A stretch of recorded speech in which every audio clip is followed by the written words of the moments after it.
Hello students, welcome to my channel. बच्चों, हमने last video में डिस्कस किया था about the solutions of exercise 6.1। ठीक है, चैप्टर 6 कर रहे थे हम, लाइंस एंड एंगल्स, तो हमने सॉल्यूशंस डिस्कस किए थे 6.1 के।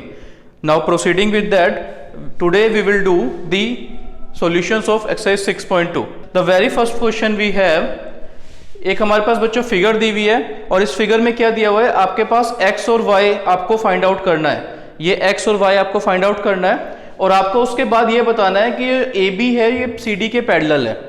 देखिए बच्चे कैसे करेंगे इसको, आप इसको P पॉइंट मान लीजिए, ये आपके पास R हो जाएगा, ठीक है, PR, ये O हो जाएगा और ये वाला पॉइंट को आप Q बोल दीजिए। तो देखते हैं बच्चों उसको कैसे करेंगे। PR हमारे पास एक लाइन है और OA एक रे की तरह एक्ट कर रहा है इसके ऊपर। ठीक है, तो कुछ याद करिए हम कैसे करते थे। अगर हमारे पास एक लाइन के ऊपर एक रे हो तो क्या होता था, लीनियर पेयर ऑफ एंगल्स। ठीक है, वही कंसेप्ट यूज करेंगे। यहां पर हम ध्यान से देखिए 130 और दिस y कैसे एंगल्स लग रहे हैं, ये वर्टिकली अपोजिट एंगल्स। ठीक है, तो उसी डायरेक्शन में हमें आगे जाना है। देखिए बच्चों, सबसे पहले हम क्या करेंगे, हम लिखेंगे कि क्या हमें गिवन है। ठीक है, तो गिवन क्या है, हमें गिवन यहाँ पर कुछ भी नहीं है, सिर्फ एक ये गिवन है कि angle AOP is equal to 50 degree और एक हमें गिवन है एंगल CQR, ये हमें 130 डिग्री गिवन है। बस इतना सा गिवन है। आपको टू फाइंड क्या करना है बच्चों, एक आपको फाइंड करना है x और y। ठीक है, और आपको ये भी बताना है कि AB जो है वो पैरेलल है CD के। स्टार्ट करेंगे इसका। सबसे पहले हमारे पास क्या है, PR is a line, PR एक लाइन है बच्चों। उसके बाद OA इज अ रे, OA उसके ऊपर एक रे है। तो क्या मैं कह सकता हूं, angle AOP plus angle AOQ is equal to 180 degree. Linear pair of angles होंगे, लीनियर पेयर एक्सियम लगा सकते हैं हम। अच्छा, उसके बाद AOP कितना है बच्चों, AOP है 50 degree plus x is equal to 180 degree. तो x की वैल्यू कितनी आ जाएगी सॉल्व करके, 130 डिग्री। तो x आपके पास कितना आ गया, x आपके पास आ गया 130 डिग्री। क्या मैं कह सकता हूं कि CD और PR इंटरसेक्ट ईच अदर। देखिए CD and PR intersect each other at Q पे इंटरसेक्ट कर रही हैं। तो आप कह सकते हैं angle CQR is equal to angle RQD। ये एंगल इस एंगल के इक्वल होगा, क्यों होगा बच्चों, वर्टिकली अपोजिट एंगल्स।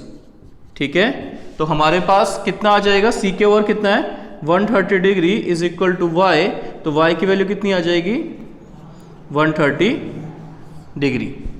तो हमारे पास x भी आ गया और हमारे पास क्या आ गया, y भी आ गया। देखिए बच्चों, हमारे पास x और y कितना आ गया, 130 डिग्री आ गया। ठीक है, नाउ बच्चों PR एक ट्रांसवर्सल की तरह एक्ट कर रही है। PR is a transversal intersecting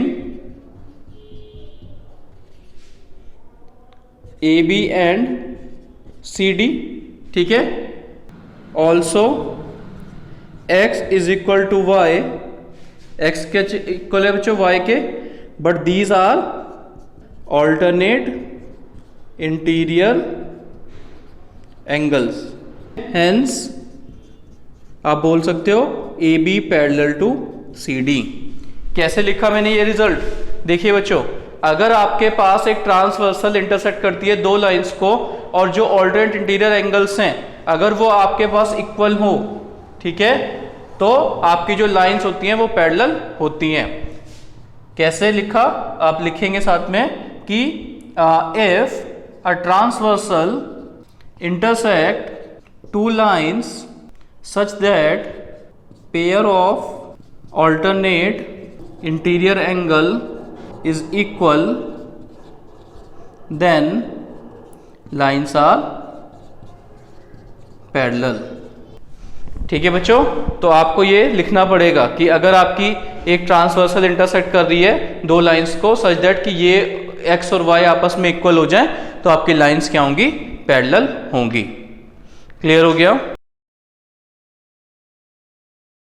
तो बच्चों नेक्स्ट क्वेश्चन है हमारे पास क्वेश्चन नंबर 2। क्वेश्चन नंबर 2 में हमें क्या दिया हुआ है कि हमारे पास A B parallel to C D है और C D parallel to E F है, और वाई रेशो जेड हमें जो दे रखा है वो 3:7 दिया हुआ है, और आपको क्या करना है बच्चों, आपको एक्स फाइंड आउट करना है। ठीक है, तो कैसे करेंगे, सबसे पहले तो आप क्या करिए, आप यहाँ पे पॉइंट्स को लेट कर लीजिए, इसको आप P लेट कर लीजिए, इस पॉइंट को Q, ठीक है, और इस पॉइंट को R। तो हमने एक को P, एक को Q, एक को R लेट कर लिया बच्चों। ठीक है, और उसके बाद अब हम क्या लिखेंगे, सबसे पहले जो गिवन है हमारे पास, गिवन क्या है हमारे पास गिवन है A B parallel to C D, और साथ में सी डी पैरेलल है ई एफ के।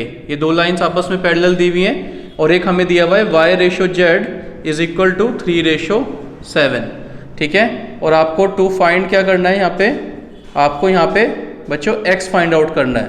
तो आप सॉल्यूशन कैसे करेंगे, देखिए हमने एक थ्योरम पढ़ी थी सबसे पहले, वो क्या पढ़ी थी कि if two lines are parallel to the same line, जैसे कि देखिए A B parallel to C D है और C D parallel to E F है। So lines which are parallel to same line, A B भी C D के parallel है और ई एफ भी सी डी के पैरेलल है, are parallel to each other.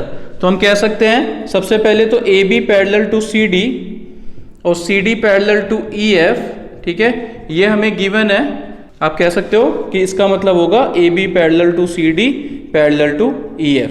ये तीनों लाइंस आपस में पैरेलल होंगी, lines parallel to same line are parallel to each other. ठीक है, एक तो आपने ये लिख दिया।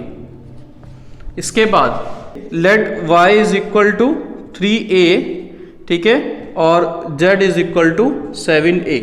जब भी रेशो में हमें दिया होता है एंगल्स, तो हम क्या करते हैं, एक रेशो को एक यहाँ पे वेरिएबल ले लेते हैं और हम उसको इस तरह से लिख देते हैं। ठीक है, अगर आप y/z करेंगे तो भी आपका 3/7 ही आएगा, a से a कैंसिल हो जाएगा। अब बच्चों ध्यान से देखिए, आपको x फाइंड आउट करना था, तो सबसे पहले क्या मैं कह सकता हूँ कि ए बी पैरेलल है आपके पास ई एफ के, अभी आपने प्रूफ किया ऊपर। ठीक है, और उसके बाद आप कह सकते हो कि ये जो लाइन जा रही है, ठीक है, ये जो लाइन जा रही है इसको लेट सपोज L बोल दो, L इज अ ट्रांसवर्सल। तो आप कह सकते हैं कि angle APR is equal to angle PRF। APR ये वाला एंगल किसके इक्वल होगा, एंगल PRF के। क्यों होंगे बच्चों इक्वल, ये है हमारे पास ऑल्टरनेट इंटीरियर एंगल्स। ठीक है, तो क्या मैं कह सकता हूं कि हमारे पास जो x होगा वो किसके इक्वल होगा, वो z के इक्वल होगा। ठीक है, x किसके इक्वल होगा बच्चों, वो x होगा हमारे पास z के इक्वल होगा। ठीक है, अच्छा अब एक चीज और देखिए हमारे पास, इसको मैंने फर्स्ट इक्वेशन मान लिया। क्या मैं कह सकता हूं A B parallel to C D, ठीक है, ये तो गिवन ही था, और L is a transversal, L transversal है। तो आप क्या कह सकते हो, x plus Y is equal to 180 degree, interior angle on the same side of transversal का सम कितना होता है, interior angles on same side of transversal. ठीक है बच्चों, तो हमारे पास x प्लस वाई कितना आ गया, 180 डिग्री। अब x किसके इक्वल है, z के, तो क्या मैं लिख सकता हूं z plus Y is equal to 180 degree using first equation. First equation का यूज करके मैं ऐसा लिख सकता हूं।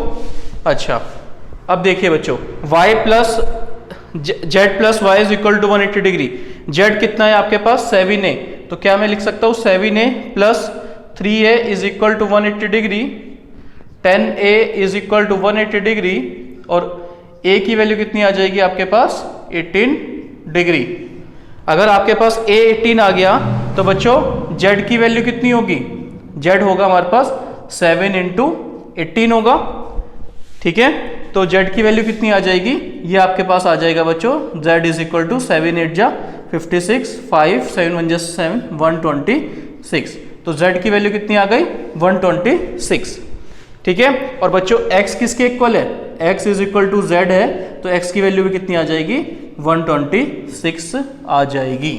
और आपको क्या निकालना था, आपको x की वैल्यू निकालनी थी, तो x की वैल्यू कितनी आ गई आपके पास 126 डिग्री। क्लियर हुआ कैसे किया।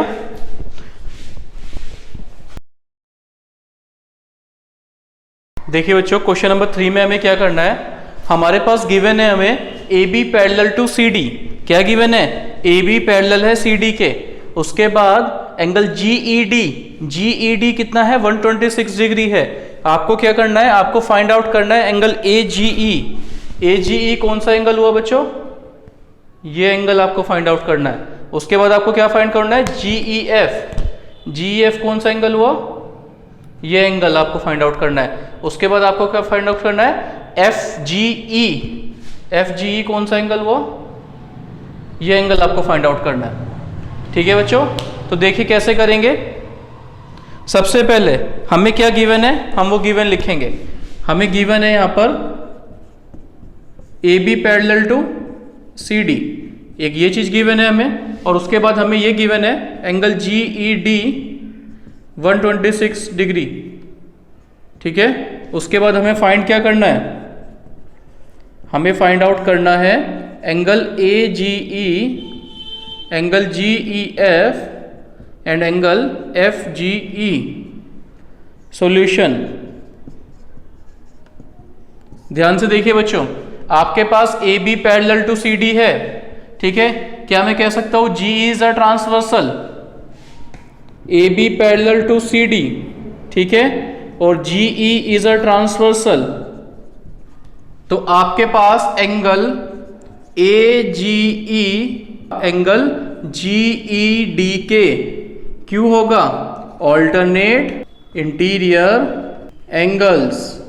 आपको पता है कि अगर दो लाइंस पैरेलल होती हैं और उनको एक ट्रांसवर्सल कट करती है बच्चों, तो ऑल्टरनेट इंटीरियर एंगल्स इक्वल होते हैं। तो यहां पर ये एंगल और ये पूरा एंगल क्या बन रहा है, जेड की शेप बन रही है। तो क्या हुआ, ये एंगल्स दोनों आपस में इक्वल होंगे। समझ आया।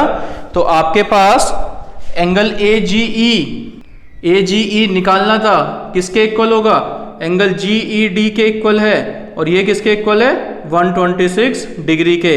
तो एंगल AGE की वैल्यू कितनी आ गई 126 डिग्री। क्या मैं कह सकता हूं बच्चों, AB is a line, AB एक लाइन है आपके पास, और AB एक लाइन होने के बाद GE एक रे है, एक रे की तरह काम कर रही है GE वहां से, ठीक है। तो आप कह सकते हैं angle AGE plus angle FGE is equal to 180 degree. Linear pair, कितना सम होता है लीनियर पेयर का 180 डिग्री होता है।